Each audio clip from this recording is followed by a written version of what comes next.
Hi guys, मैं हूं विवेक कुमार पांडे और आप देखना शुरू कर चुके हैं होस्ट प्रोग्राम यूट्यूब चैनल। और इस वीडियो में हम लोग बात करेंगे व्यू क्या होता है। देखिए, पिछले वीडियो में हम लोगों ने ट्रिगर को कंप्लीट किया है। ट्रिगर के बारे में हम लोग हर चीज़ देखे हैं, पूरा डिटेल्स मुझको हम लोगों ने देखा है। हमसे कि आपको ट्रिगर को काफ़ी अच्छे से समझ में आ गया होगा। और चूंकि ये पोस्टग्रेस का सीरीज है तो इसमें हम लोग व्यू को भी देख रहे हैं। अगर आपने वो वीडियो नहीं देखा है ट्रिगर वाला तो आप जरूर उसको देखें, ठीक है। इस वीडियो में हम लोग व्यू के बारे में देखेंगे और व्यू की एक एक डिटेल्स के ऊपर हम लोग देखेंगे कि व्यू क्या होता है, इसको क्रिएट कैसे करना है, इसको ड्रॉप कैसे करना है, व्यू से बेनिफिट क्या है, ठीक है। तो सबसे पहले हम लोग समझते हैं कि व्यू होता क्या है, ठीक है। देखिए, आज के ज़माने में ना किसी से भी आप पूछिएगा कि व्यू क्या होता है तो मैक्सिमम लोग क्या बोलता है, व्यू एक वर्चुअल टेबल है। जो कि आज 10th स्टैंडर्ड के स्टूडेंट से भी पूछे व्यू क्या होता है तो भी यही बात बोलता है कि व्यू एक वर्चुअल टेबल है, ठीक है।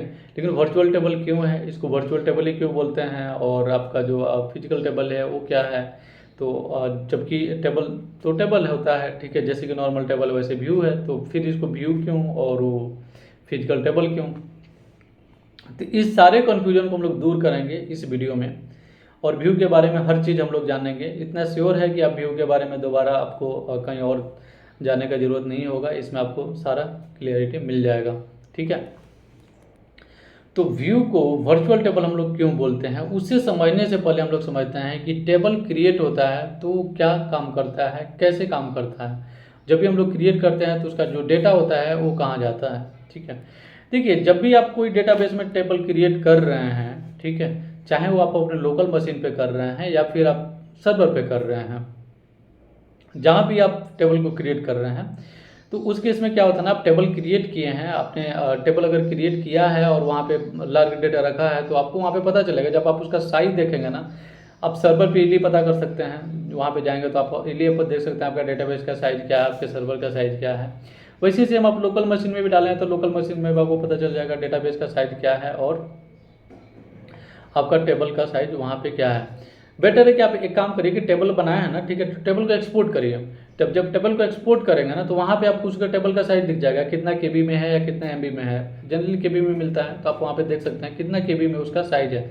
ये जो साइज है ये किस चीज़ का साइज है, ये साइज डेटा का ही है, ठीक है। और ये जो डेटा है वो किसके अंदर, किसी न किसी टेबल के अंदर ही है। तो मतलब ये है कि जब भी हम लोग कोई टेबल क्रिएट करते हैं और उसके अंदर डेटा कंटेन करते हैं तो एक साइज ऑक्यूपाई करता है। और वो जो साइज होता है वो चाहे आप लोकल में करें तो लोकल में साइज ऑक्यूपाई करता है, वो आपका हार्ड डिस्क में जाएगा, ठीक है। और अगर आप सर्वर पे कर रहे हैं तो सर्वर का स्पेस ऑक्यूपाई करेगा। तो ये तो हो गया कि जो नॉर्मल टेबल हम लोग बनाते हैं फिजिकल टेबल, उसका बात हो गया। अब व्यू क्या काम करता है और व्यू वर्चुअल टेबल क्यों है, इसको समझते हैं हम। देखिए, जैसे कि फिजिकल टेबल हम लोगों ने बनाया और उसमें डेटा रखा, ठीक है, और वो डेटा का साइज वहाँ पे ऑक्यूपाई किया जहाँ भी हम लोग कर रहे हैं वहाँ पे। लेकिन व्यू क्या करता है ना कि ये स्टोर ही नहीं करता है डेटा को, किसी भी ये डेटा को ये स्टोर नहीं करता है। चाहे आप सर्वर में स्टोर करिए, सर्वर में आपका डेटाबेस हो या फिर लोकल होस्ट में आपका डेटाबेस हो, ये कहीं भी जो इसके अंदर डेटा है वो कहीं भी ये स्टोर नहीं करता है। लेकिन व्यू देखने में सेम टेबल के जैसा होता है, जैसा आपका फिजिकल टेबल होता है सेम उसी के जैसा होता है। इसमें भी कॉलम आप और रो आपको दिखते हैं, ठीक है, सेम टेबल के जैसा अभी इसका भी यूआई दिखता है। लेकिन ये स्पेस ऑक्यूपाई नहीं करता। स्पेस ऑक्यूपाई क्यों नहीं करता है, अब उस पर आते हैं हम लोग। क्योंकि व्यू चूंकि एक वर्चुअल टेबल है तो ये क्या काम करता है कि यह एक सेट ऑफ रिजल्ट जो एग्जीक्यूशन टाइम में एक प्रोग्राम है, ठीक है, जैसे कि आपने एक प्रोग्राम लिख दिया, ठीक है, और इसको बोल दिया कि भाई जब भी हम ये एग्जीक्यूट करेंगे तो ये प्रोग्राम चलेगा और डेटा हमको लाके दिखा देगा। तो उस केस में तो आपका एक टेबल में डेटा ऑलरेडी रखा हुआ है, ठीक है, वहाँ से आप गेट कर रहे हैं, जब एग्जीक्यूट कर रहे हैं प्रोग्राम को उस समय वो डेटा ला के आपको दिखा रहा है। तो मतलब क्या हुआ कि वो स्पेस कहीं भी ऑक्यूपाई नहीं किया, कहीं भी उस डेटा को स्टोर नहीं किया। केवल वो आपका एग्जीक्यूशन टाइम में जितनी बार आप चला रहे हैं, जब आप व्यू क्रिएट कर लिए हैं तो जितनी बार आप उसको एग्जीक्यूट कर रहे हैं उतनी बार वो प्रोग्राम चलेगा और आपका डेटा जो भी उसके अंदर कंडीशन आपने लिखा है वो डेटा आपको ला के दिखा देगा। और वो जो दिखाएगा उसका वही सेम टेबल के जैसा ही होगा, इससे ज़्यादा वो कुछ काम नहीं करता है, ठीक है। जैसे कि सपोज जैसे कि आपका एक टेबल बना हुआ, वहाँ से डेटा लाया और दिखा दिया, डेटा लाया और दिखा दिया, इसके अलावा और कोई काम नहीं कर, कहीं भी उस डेटा को स्टोर नहीं कर रहा है। जब आप उसको अपने सिस्टम को बंद कर रहे हैं तो फिर वो चला गया, जब आप फिर ओपन कर रहे हैं और कंपाइल करके एग्जीक्यूट कर रहे हैं तो फिर वो प्रोग्राम चलेगा और डेटा लाएगा और आपको डिस्प्ले करा देगा। ठीक है, यही काम है बस व्यू का, इससे ज़्यादा और कोई काम नहीं है। तो आई होप कि आप समझ गए कि डेटा क्यों नहीं स्टोर करता है, क्योंकि यह सेट ऑफ क्यूरीज है। ठीक है, जब भी इसको चलाते हैं आप तो एक रिजल्ट आता है जो कि एक सेट में होता है, ये रिजल्ट आपको आके दिखा देता है। वो सेट किसके ऊपर डिपेंड करता है, जो भी आप प्रोग्राम लिखे उसमें जो भी आपने कंडीशन दिया है उसके ऊपर ये डिपेंड करता है। ठीक है, अब देखिए अगर सिंटेक्स होता है तो कैसे होता है मैं आपको बता रहा हूँ। जैसे इसका सिंटेक्स हो सकता है, यहाँ पे आप स्क्रीन पे आप देख सकते हैं, यहाँ पे क्रिएट व्यू। सबसे पहले आपको एक कीवर्ड लिखना होगा क्रिएट व्यू। ठीक है, उसके बाद व्यू का नेम, जो भी आप व्यू बना रहे हैं उसका नेम आप लिखेंगे। फ्रॉम, उसके बाद एज। ठीक है, क्रिएट व्यू, व्यू का नेम, एज, और उसके बाद आपको देना है सिलेक्ट। ठीक है, उसके बाद कॉलम नेम, जो भी आप कॉलम नेम देना चाहते हैं वो देंगे। उसके बाद फ्रॉम, और उसके बाद देंगे आप टेबल का नेम। उसके बाद आप जो भी कंडीशन लगाना चाहते हैं वेयर में वो आप वहाँ पे दे सकते हैं।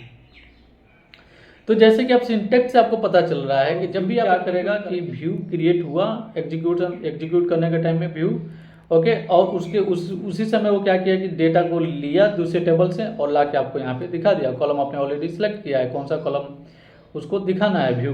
ठीक है, तो ये रहा प्रॉपर व्यू का काम। ओके, अब हम लोग समझते हैं कि व्यू किस किस टाइप से क्रिएट हो सकता है। देखिए, जैसे कि व्यू में क्या है ना कि आप एक या एक से ज़्यादा टेबल से डेटा आप गेट कर सकते हैं। ये जरूरी नहीं है कि आप केवल एक ही टेबल से गेट करें, एक हो सकते हैं, 5 हो सकते हैं, 10 हो सकते हैं, जितने भी टेबल आप चाहें उतने टेबल से आप डेटा गेट कर सकते हैं एक व्यू में। अब इसको हम लोग थोड़ा सा और डीपली में समझते हैं कि जैसे कि मान लीजिए कि एक कॉलेज है। ठीक है, कॉलेज में स्टूडेंट्स का रिकॉर्ड है, उसमें स्टूडेंट के सारे रिकॉर्ड्स हैं अवेलेबल, चूँकि एडमिनिस्ट्रेटर लेवल में है तो उसमें बहुत सारे कॉलम्स हो सकते हैं। ठीक है, तो अगर आप उसको स्टूडेंट को दे रहे हैं उस टेबल का एक्सेस, ठीक है, तो क्या करेगा, जो अगर फिजिकल टेबल है तो स्टूडेंट क्या करेगा, उसमें सारे रिकॉर्ड मिल जाएंगे। ऑब्वियसली स्टूडेंट तो चाहते हैं चेंज करना तो वो तो पूरे मार्क्स और सबको अपडेट करके रख देगा। ठीक है, तो फिर तो हो ही गया। तो हम लोग क्या कर सकते हैं, स्टूडेंट को जितना ज़रूरत है सिर्फ उसका व्यू बनाएंगे और उस टेबल का एक्सेस उसको दे देंगे। ठीक है, और वही अगर टीचर को देना है तो टीचर को मार्क्स का ज़रूरत है तो वहाँ पे हम लोग उसको दे सकते हैं कि एक नया व्यू क्रिएट करेंगे और जो टीचर है उसको हम लोग थोड़ा ज़्यादा कॉलम दे सकते हैं। जैसे कि मान लीजिए अगर 10 कॉलम है उसके अंदर, तो उसमें से 5 कॉलम या 2 या 3 कॉलम हम लोग दे देंगे स्टूडेंट को, जो कि वो केवल वही एक्सेस करेगा और वही केवल उसको गेट होगा। अगर टीचर है तो उसको टीचर को हम लोग 7-8 दे सकते हैं, जितना भी देना चाहें।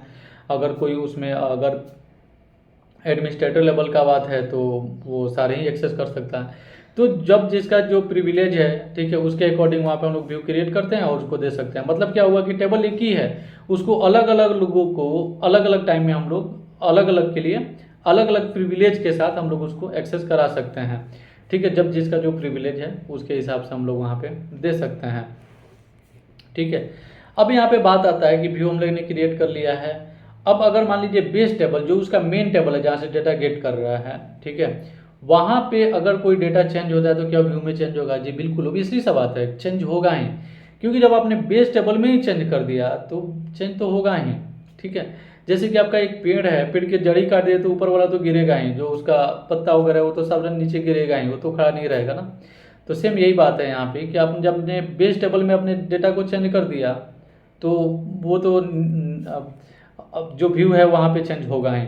उसी तरह से इसका वाइस वर्सा कर दीजिए कि जब आप अब व्यू में अगर डेटा चेंज कर रहे हैं तो बेस टेबल में भी चेंज होगा, ऑब्वियसली चेंज होगा, क्योंकि डेटा तो एक ही है। आपका बेस टेबल से ही डेटा आ रहा है, अगर आप व्यू में भी वही डेटा चेंज कर दिए तो ऑब्वियसली वहाँ भी चेंज हो जाएगा। ठीक है, तो इसके लिए हम लोग क्या कर सकते हैं, स्टूडेंट या फिर जो अगर मान लीजिए प्रिविलेज है वो चेंज ना कर पाए, उसके लिए हम लोग क्या कर सकते हैं कि यहाँ पे हम लोग DDL को हम लोग क्लोज कर देंगे। ठीक है, मतलब ये कि इंसर्ट, डिलीट और अपडेट, इसको हम लोग क्या कर देंगे, डिसअलाउ कर देंगे। तो इससे क्या होगा कि वो केवल व्यू कर पाएगा, इसके अलावा वो कुछ भी नहीं कर पाएगा, ना ही उसको इंसर्ट कर पाएगा उसमें उस टेबल में, ना ही वो डिलीट कर पाएगा, ना ही उसको अपडेट कर पाएगा।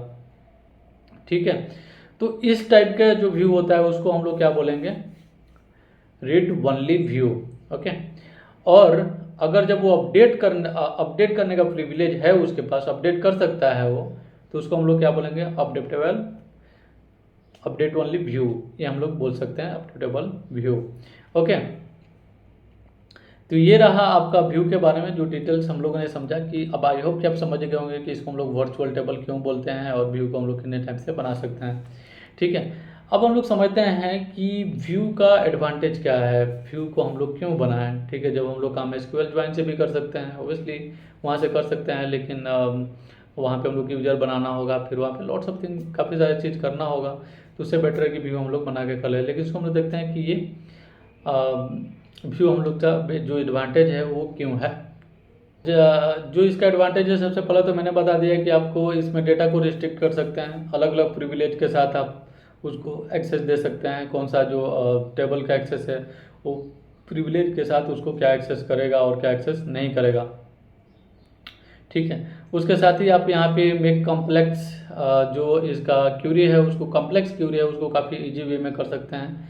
जैसे कि सपोज मान लीजिए कि जब हम लोग ज्वाइन करते हैं तो काफ़ी कॉम्प्लेक्स क्यूरी लिखते हैं। अगर आपका 2 या 2 से टेबल है तो ओबियसली जो उसका क्यूरी होगा वो कॉम्प्लेक्स हो ही जाएगा। ठीक है, लेकिन आप अगर अलग अलग का व्यू बना लिए और उसको व्यू को सेंड कर दिए तो ये काफ़ी ईजी हो जाएगा। ठीक है, डेटा आप यहाँ पे जो है उसको डिफरेंट व्यू बना के और सेम डेटा को आप डिस्प्ले करा सकते हैं, सेम डेटा को आप प्रेजेंट करा सकते हैं with different view of same data. ठीक है, तो ये भी मैंने आपको बताया कि जैसे टीचर और स्टूडेंट वाला आपको बताया, ये भी बताया आपको। अब इसमें नोट करने वाला बात ये है कि आप, जैसे कि मैंने बताया कि इसमें आप केवल डेटा को होल्ड कर सकते हैं इसके डिफिनीशन के साथ। ठीक है, लेकिन आप इसमें डेटा को स्टोर नहीं कर सकते हैं। ठीक है, उसके साथ ही यहाँ पे क्या है कि आप एक से ज़्यादा जो भी टेबल हैं उसको आप एक्सेस कर सकते हैं। ऐसा नहीं है कि सिंपल आप केवल एक ही टेबल को आप यहाँ पे गेट करेंगे, एक से ज़्यादा जितने भी टेबल से आप गेट करना चाहते हैं वहाँ पे क्रिएट कर सकते हैं। एक टेबल पर जितने भी आप व्यू बनाना चाहते हैं वो आप बना सकते हैं। तो आई होप कि इस वीडियो में आपको पूरा क्लियर पता चला कि व्यू क्या है, व्यू को जो हम लोग व्यू समझते हैं, ठीक है, उसको किस तरह से हम लोग इसको बना सकते हैं, और व्यू का एक्चुअल मतलब आपको पता चल गया होगा। तो अगर आपको व्यूज समझने में कोई भी प्रॉब्लम हो तो नीचे हमको कमेंट करके ज़रूर बताइए। और अगर आप नए हैं इस चैनल पे तो इस चैनल को सब्सक्राइब करिए और वीडियो को लाइक करिए। वीडियो अच्छा लगा तो मिलते हैं हम लोग नेक्स्ट वीडियो में, जहाँ पे हम लोग व्यू को क्रिएट करेंगे और लाइव हम लोग सब कुछ देखेंगे इसमें।